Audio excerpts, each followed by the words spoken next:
아브라함과 사레는 하나님의 약속을 받았죠. 하나님이 부르실 때 축복을 약속해 주셨는데요. 그 중에 하나가 아들을 주겠다. 후손이 많아지리라. 민족으로 번성하게 되리라. 이런 약속을 주셨어요. 아브라함과 사레의 부부는 마음에 큰 기쁨을 가지고 기대가 넘쳤어요. 그런데요, 하나님께서 이 약속을 주신 그 이후에 10년이 지나도록 아무 일이 없는 거예요. 아들을 낳기는커녕 나이만 들고 늙고 이제는 안 되겠다, 이렇게 생각이 되었습니다. 바로 앞에 15장의 말씀을 보면 하나님께서 아브라함에게 오셔서 그 약속을 다시 확인을 해주세요. 하나님이 아브라함의 약속을 다시 듣고 믿음을 가지고 하나님께서 그 믿음을 의로 인정을 해주시죠. 그리고 그 약속을 확실하게 하기 위해서 의식을 하나님과 아브라함 사이에 행하게 돼요. 그런데 이제 16장으로 오면은요, 아브라함과 사레의 믿음이 약해지는 거예요. 흔들렸어요.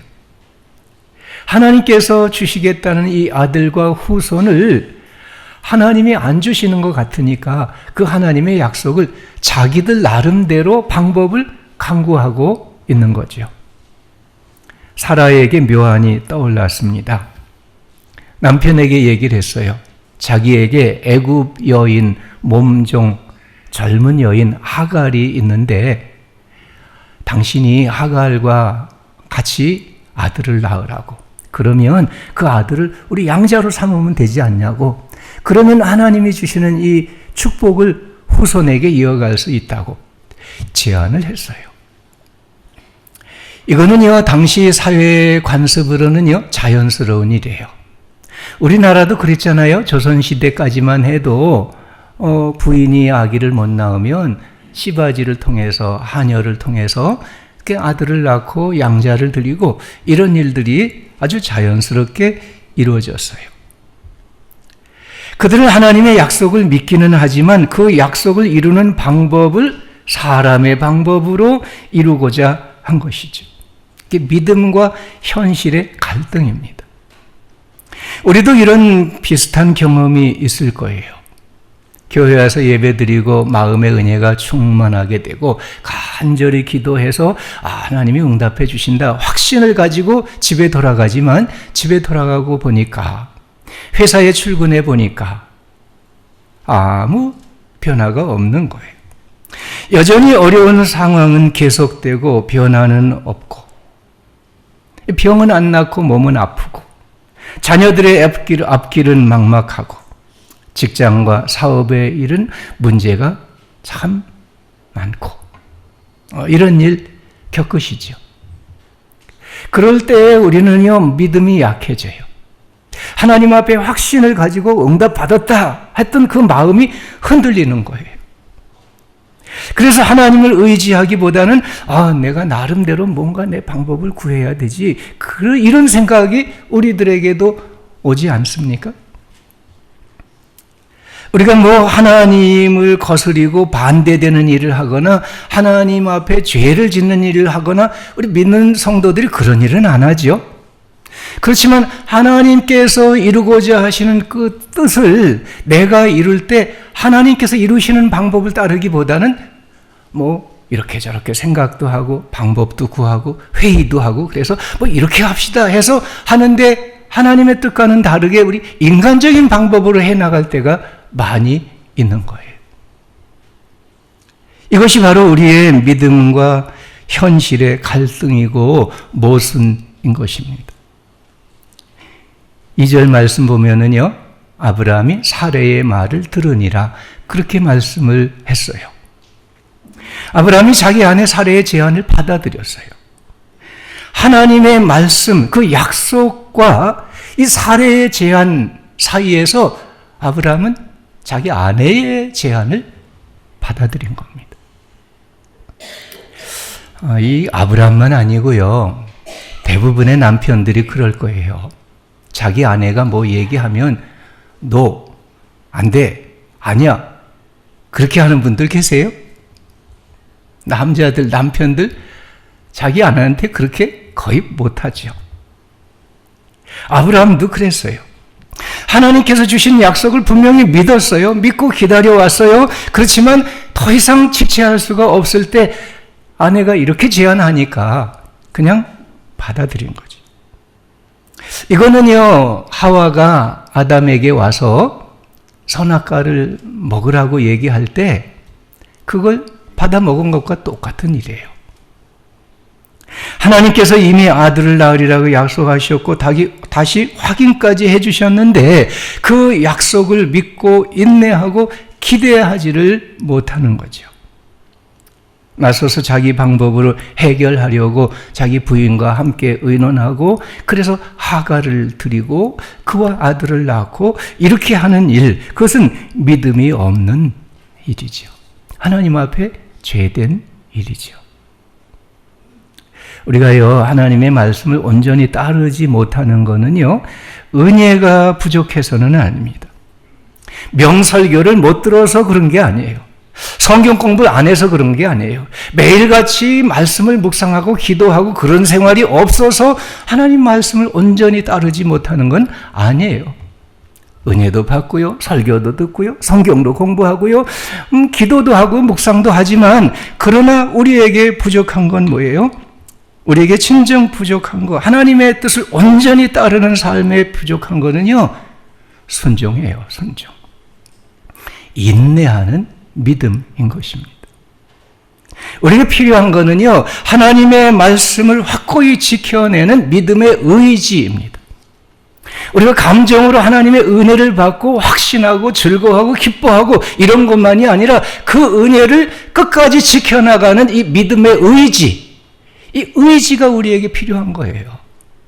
그럴 때 하나님의 뜻을 온전히 지켜 행하고 그 응답을 받을 수가 있는 것입니다. 아브라함과 동침한 하갈이 임신을 했어요. 그런데요, 이 하갈이 임신을 하고 나니까 사람이 변했어요. 자기 여주인 사레를 글쎄 멸시를 하는 거예요. 그러니까 이 사레가 견뎌내겠어요? 아니, 이 하녀가 자기 주제도 모르고 나를 멸시하다니 분노가 솟아났어요. 남편에게 참 따졌어요. 내가 이런 처지를, 이런 대우를 받고 있어야 되겠냐? 그러니까 아브라함이 그 아내 사레에게 얘기를 하는 거예요. 그대의 눈에 좋은 대로 행하라. 이런 대답을 했어요. 사실 아브라함이 하갈을 사랑해서 그래서 드린 건 아니에요. 사레가 제안하니까 받아들일 수밖에 없었고요. 아내의 말을 따라서 그렇게 했는데 이제도 당신이 제안해서 그렇게 했는데 당신이 알아서 하시오. 이 무책임하게 대답을 한 거죠. 하갈도 문제가 심각합니다. 잠언 30장 말씀 보면 이런 말씀이 있어요. 세상을 진동시키고 견딜 수 없게 하는 서너 가지가 있는데 종이 임금된 거, 미련한 자가 음식으로 배부른 거, 미움받는 여자가 시집간 거, 여종이 주모를 이은 거. 이런 거라는 거죠. 하갈이 자기 분수를 모르고 겸손을 잃어버리고 오만해졌어요. 아기를 임신했다고 해서 마치 자기가 이제는 사레를 제치고 자기가 아브라함의 정부인이 될 수 있는 것처럼 그렇게 오해를 한 거죠. 그리고 사레를 멸시한 거예요. 아브라함의 가정을 진동시키고요, 사레를 견딜 수 없게 만들었어요. 그래서 사레는요, 이제 하갈을 학대하게 됩니다. 모질게 굴었어요. 이 하갈이요, 사레의 학대 견디다 못해서 뛰쳐나갔습니다. 도망을 갔어요. 광야 길로 도망을 쳤습니다. 이 임신한 여인 하갈이 홀로 광야로 도망을 쳤는데요. 이 광야 어떤 곳이에요? 거기는요, 사람도 없고요, 집도 없고요, 먹을 것도 없고요, 짐승만 우글거리고요, 낮에는 뜨겁고요, 밤에는 춥고요, 도저히 견딜 수 없는, 더구나 임신한 여인이 혼자서 살아갈 수 없는 그 광야, 거기로 도망을 갔어요. 그는요, 마치 자살행위나 다름이 없는 거예요. 이 광야 길에 하갈은 절망했습니다. 내가 살아갈 길이 없다. 난 이렇게 이제 끝나는구나. 탄식하고 울부짖었습니다. 자기에게 임신을 시킨 남자도 자기를 버리고요. 자기에게 그 일을 부탁하고 시킨 그 여주인도 자기를 버리고요. 아브람과 사레가 섬기는 하나님, 그들의 하나님도 나는 버렸을 거다. 이런 생각을 할 수밖에 없었어요. 얼마나 억울한지요.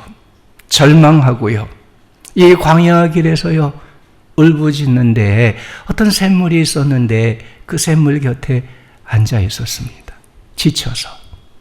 그런데 하나님의 사자가 그 곁에 왔어요. 하나님이 보내주신 거죠. 하나님은 하갈을 버리지 않으셨어요. 아브라함도 버렸어요. 사레도 버렸어요. 모든 사람이 다 버렸어요. 그렇지만 하나님은 하갈을 버리지를 않으셨어요. 하갈에게 오신 거예요. 그리고 말씀하시는 거예요. 이 얼마나 놀라운 은혜 아닙니까? 하나님의 사자가 얘기를 합니다. 사레의 여종 하갈아, 내가 어디서 와서 어디로 가느냐? 하갈이 대답을 하죠. 나는 내 여주인 사레를 피하여 도망하나이다. 그랬더니 이 하나님의 사자가 하는 말이 글쎄, 내 여주인에게 돌아가서 그 수하에 복종하라. 아니, 여주인에게 돌아가라니, 거기 복종하라니, 내가 학대를 견디다 못해서 이렇게 도망쳐 나왔는데 어떻게 가서 또 그 학대를 당하고 어떻게 가서 거기에 복종할 수 있는가? 그 마음, 도저히 그렇게 할 수가 없는 마음이었죠. 그런데 하나님의 사자가 이어서 축복을 약속하는 말씀을 해주는 거예요. 내가 내 씨를 크게 번성하게 하리라. 그 수가 많아 셀 수가 없으리라. 내가 아들을 낳으리니 이름을 이스마엘이라 하라. 이는 여호와께서 내 고통을 들으셨음이니라. 참 믿음의 길은요, 순종의 길이고요. 자기 길을 돌이켜서 하나님께 돌아가고 자기 길을 돌이켜서 본분을 다할 때 그것이야말로 바른 길이요, 힘들어도 사는 길이요, 하나님의 축복을 받는 길이다 하는 것을 보여주고 있는 거예요. 우리는요, 돌아가는 일이 필요해요. 여러분의 집으로 돌아가고요. 자녀들은 부모에게로 돌아가시고, 아내들은 남편에게 돌아가고요. 남편들은 아내에게 돌아가야 돼요.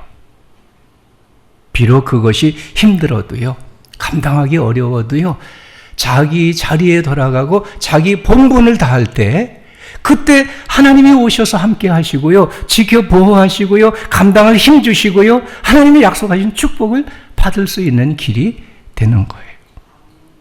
도망가는 게 해결이 아니에요. 그건 불행해질 뿐이에요. 그리고 우리 모든 인간은 하나님께로 돌아가야 돼요. 죄를 지은 인간도, 고통에 견딜 수 없는 이 인간도 다 하나님께 돌아가야 돼요. 하나님을 피하지 말아야 되죠. 하나님의 교회로, 예배로, 그 하나님의 베푸시는 은혜로 돌아가야 돼요. 하나님 앞에 하나님께서 주신 자기의 믿음의 본분, 자기의 그 하나님을 섬기는 사명의 본분, 이것을 힘들어도 감당해 나갈 때 하나님은 함께 하시고요, 은혜로 축복해 주심을 믿으시길 바랍니다. 13절 말씀 보면 하갈이 이 말을 듣고 이제 15절, 16절 돌아가고 아들을 낳고 이스마엘이라 이름을 짓는데요. 13절에 하나님의 사자로부터 이 말을 들은 다음에 하나님의 이름을 이렇게 불러요. 나를 살피시는 하나님이라 그랬어요. 자기의 절망과 고통의 그 한복판에 오셔서 자기를 살피시고 모든 사정을 돌보아 주시고 그리고 축복을 약속해 주시고 길을 열어주시는 이 하나님, 그 하나님의 이름을 나를 살피시는 하나님, 그렇게 부르는 거예요. 그리고 자기가 앉아있던 그 옆에 샘물을 가리켜서 부엘 라헤로이, 나를 살피는 하나님의 우물, 이렇게 불렀습니다. 하갈에게 나를 살피시는 하나님, 그 하나님은 오늘 우리에게도 나를 살피시는 하나님이 되시는 줄을 믿습니다. 여러분 한번 따라해 주실까요? 나를 살피시는 하나님. 네. 자기 가슴에 손을 얹고 한번 다시 하겠습니다. 나를 살피시는 하나님. 아멘. 아멘. 우리가 때때로 인생을 살다가 여러 가지 어려움을 당하고 고통을 느끼고 절망과 탄식으로 울부짖을 때에 하나님은 우리에게도 오세요. 우리를 만나 주시고요. 그 고통을 살펴주세요. 위로해 주시고요. 길을 열어 주시고요. 축복을 약속해 주시는 하나님이십니다. 오늘도 하나님께서는 우리를 오셔서 우리를 살피시고 은혜를 베푸시는 줄을 믿습니다. 오늘 함께 앉아 예배드리는 우리 한 사람 한 사람 우리의 얼굴을 살피실 뿐만 아니라 우리의 영혼을 살피시고 우리가 살아가는 삶의 모든 일들을 살펴주시고 은혜를 베푸시며 위로하시며 힘을 주시며 본분으로 돌아가 감당할 능력을 주시며 하나님의 약속하신 축복을 이루어 살아갈 수 있도록 은혜로 역사해 주시는 하나님, 나를 살피시는 하나님 되심을 믿고 감사드립니다. 사도행전 4장 말씀 함께 읽었는데요. 초대교회 사도들, 성도들이 예수를 믿고 전하는 것 때문에 박해를 많이 받았어요. 이 박해를 받는 그 중에서 그들은 믿음을 지키고 기도하고 사명을 감당할 때에 하나님께서 굽어보시고 그렇게 말씀합니다. 하늘에서 굽어보시는 거예요. 이 땅에서는 박해가 심하지만 고통을 겪지만 그러나 하나님은 하늘에서 굽어보시죠.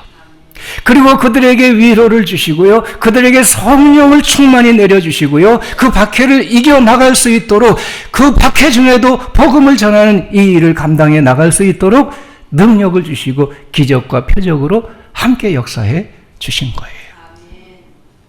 하나님은 지금도 하늘에서 이 땅을 굽어보시는 줄을 믿습니다. 로마서 8장 말씀 함께 읽었죠. 우리가 연약해져서 어떻게 기도할지를 알지 못할 때 우리의 마음을 살피시는 하나님께서 성령으로 우리를 위해 중보하여 기도해 주신다. 우리가 여러 가지 어려움을 당할 때 우리 믿음도 약해지고요. 마음도 약해지고요. 하나님 앞에 기도하려고 눈 감고 머리를 숙여도 기도도 안 나오고요. 뭘 기도해야 될지 막막하고요. 그럴 때 하나님께서 우리 마음을 살펴주세요. 그리고 우리를 위해 중보하며 기도해 주세요. 그래서 하나님을 사랑하는 자, 그 뜻대로 부르심을 입은 자들에게는 모든 것이 합력하여 선을 이루도록 역사해 주시는 거예요. 좋은 일이 이루어지는 것만이 아니에요. 우리를 부르시고 우리를 의롭게 하시고 우리를 거룩하게 하시고 우리를 하나님의 영화로운 백성으로 살아갈 수 있도록 인도해 주시는 것입니다. 지난 주간에 박보영 목사님이란 분의 간증을 들었어요. 감리교회 목사님인데요. 그분은 목사의 아들로 초등학교 4학년 때 아버지를 따라서 인천의 어느 교회에 부임해서 살게 되었는데요. 가난하고요. 여러 가지 어려운 일이 참 많았어요. 근데 생활이 가난하고 어려운 것도 문제지만 더 큰 문제는요. 교인들도 장로들도 목사인 자기 아버지도 교회에서 맨날 화내고 소리 지르고 욕하고 싸우고 그러는 거예요.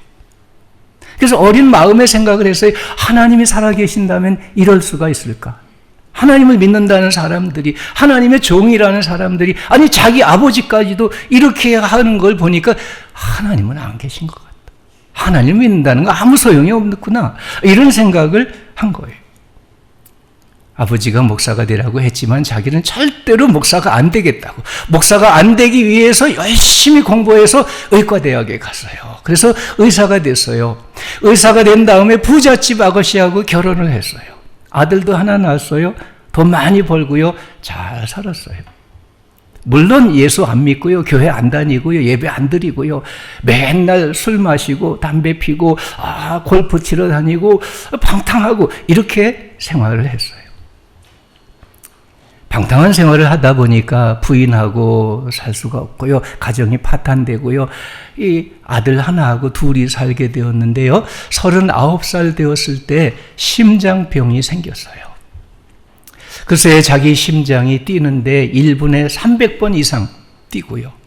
어떤 때는 1분에 30번, 40번밖에 안 뛰고 막 뛰다가 안 뛰다가 죽을 것 같았어요. 고통에 견딜 수가 없었어요. 아무리 병원을 찾아다니고요, 치료를 받아보고요, 그래도 원인도 모르는 거예요. 이젠 죽었다. 하나님이 날 심판하셔서 죽이시는구나. 그런 생각을 했어요. 마지막으로 바다에 가서 그 넓은 바다 한번 보고 파도가 팍 치우는 거 보고 거기서 시원하게 숨이라도 한번 쉬고 거기서 쓰러지며 죽으면 좋겠다. 그리고 바다를 찾아갔어요. 그런데 마침 그때 작은아버지한테 전화가 온 거예요. 작은아버지는 아버지가 원장인 인천의 이 기도원, 마가다락방이라는 기도원에 계시는 분이었는데 작은아버지가 오라는 거예요. 마지막이니까 작은아버지한테 인사도 드릴 겸 갔어요. 상가에 조그마한 건물, 기도원 그런 데인데요. 계단을 이렇게 올라가는데 저 계단에서 내려오는 아주머니 한 분이 계시는데 그 아주머니가 자기하고 이렇게 마주치니까 보고 당신 원장님 아들이지요? 그런데요. 내가 8년 전부터 당신을 위해서 기도해 왔는데 오늘 밤 12시에 기도실에 가면 하나님을 만날 거라고.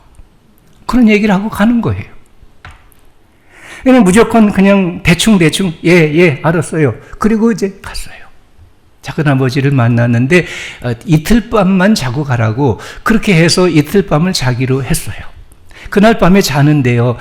그 아주머니 한 얘기가 자꾸 생각이 나는 거예요.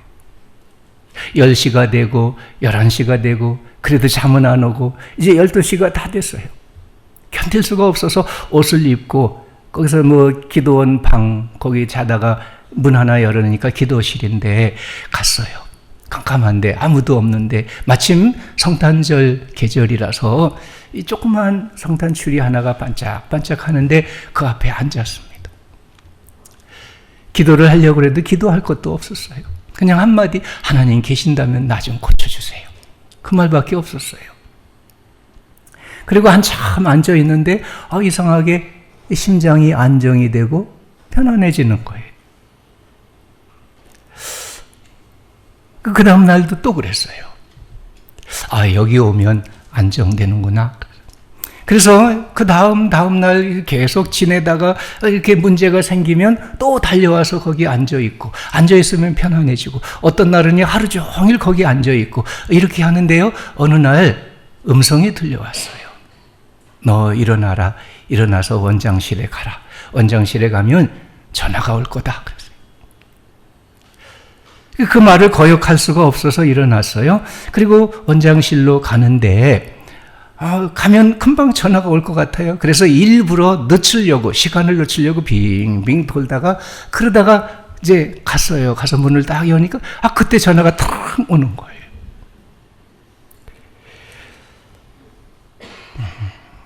그래서 이제 하나님 앞에 기도를 하기 시작을 했습니다.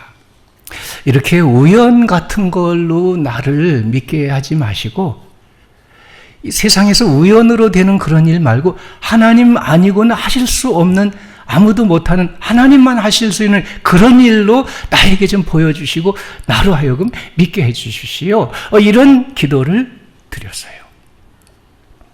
여러 날 지났는데요. 또 심장이 막 뛰는 거예요. 이 성탄추리 앞에 앉아있는 그 효력도 이젠 다 끝났나 봐요. 막 심장이 뛰어가지고요. 어쩔 수 없이 다시 또 달려가서 거기 앉아있는데요. 견디지 못하고 쓰러졌어요. 쓰러졌는데 환상을 보게 됐습니다.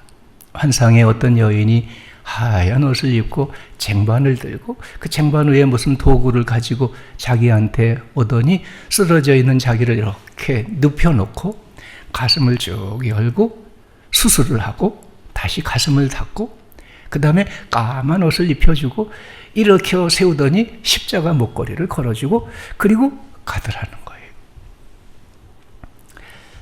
이제 그 환상을 깼어요.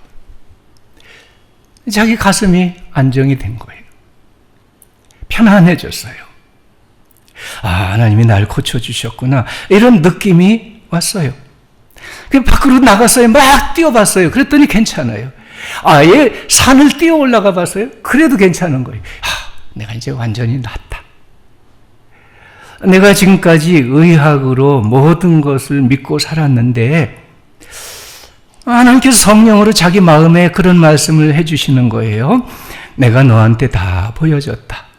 네가 지금까지 의학을 믿고 살았지만 내가 이제 의학적인 증거로 너한테 보여준다. 이 얘기를 하시는 거예요. 그래서 의사한테 병원에 가서 검사를 했더니 완전히 정상으로 돌아왔어요. 하나님의 기적에 고침받은 그 살아난 생명의 기쁨의 눈물을 흘리고요. 하나님 앞에 그동안 죄 짓고 방탕한 생활하고 하나님을 반역했던 그 모든 죄에 회개하는 회개의 눈물을 흘리고요. 눈물을 많이 흘렸어요.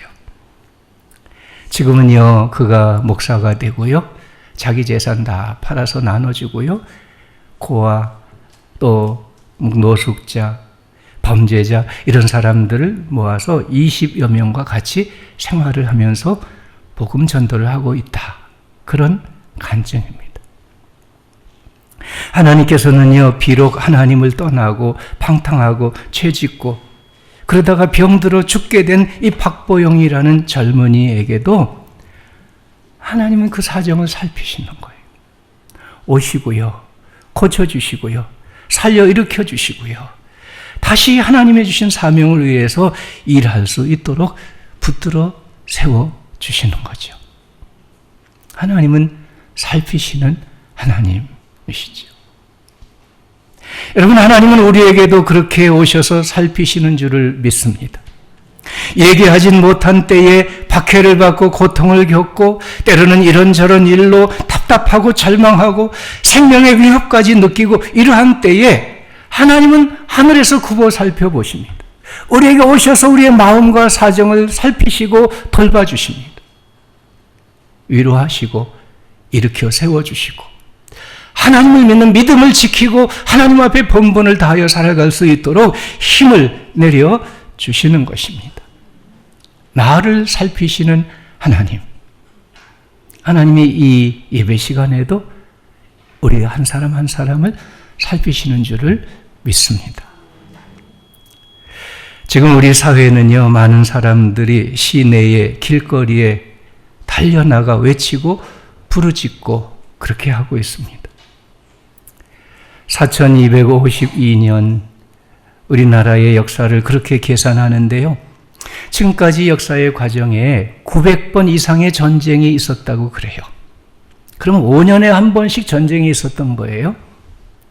그런데 1953년 6.25 전쟁이 휴전된 후에 66년 동안이나 전쟁 없이 이렇게 잘 발전하고 잘 살게 되고 하나님 믿는 교회들, 성도들 많아지고 하나님이 축복을 해주신 거죠. 그런데 지금 여러 가지 어려움을 우리가 당하고 있습니다.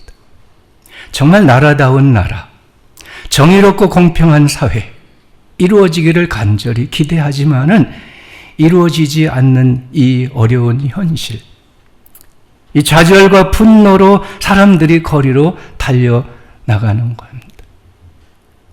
이 검찰이 수사를 할 때 수사 설명을 하면서 이런 말을 해요. 지금 뭐뭐를 들여다보고 있다. 뭐뭐를 살펴보고 있다. 그렇게 얘기를 해요. 살펴본다는 거, 살핀다는 거는요, 좋은 뜻으로 잘 살펴서 돌봐준다, 이런 뜻도 있지만은요, 살핀다는 건요, 잘못된 거를 자세히 살펴보고, 들춰내고, 심판하고, 형벌하고, 그런 뜻도 가지고 있는 거예요. 하나님의 살피심은요, 바로 그와 같은 거예요. 지금 은밀하게 아무도 모르게 감추고 꾸미고 명분을 내세우고 그렇게 하고 있지만은, 그러나 국민과 언론이 살펴보고 있고요, 수사기관이 살펴보고 있고요, 누구보다 하나님이 살펴보고 계시는 거예요. 하나님의 살피심은 약하고 고난 중에 있는 사람들을 살펴 돌보심이기도 하지만은, 동시에 악하고 불의한 자들을 살펴 심판하시는 하나님의 다스림이시기도 한 것입니다. 우리 그리스도인들은요, 거리로 달려나가기도 하겠지만은 그보다 먼저 하나님께 달려나와 기도해야 됩니다. 하나님의 살피시기를 기도해야 돼요. 살피시는 하나님의 은혜와 다스림의 소망을 두고 하나님께 기대하고 인내하는 믿음으로 힘써야 될 것입니다. 하나님께서 오셔서 불꽃 같은 눈으로 우리 사회의 모든 것을 살피시는 줄을 믿습니다. 불의와 죄악을 심판하시고 정의와 평화를 세워가시고 이 땅에 하나님의 뜻을 이루시고 하나님의 구원을 모두에게 이루시고 하나님의 생명과 평화와 축복을 이루어 주실 줄을 믿습니다. 함께 말씀을 기억하면서 기도하겠습니다.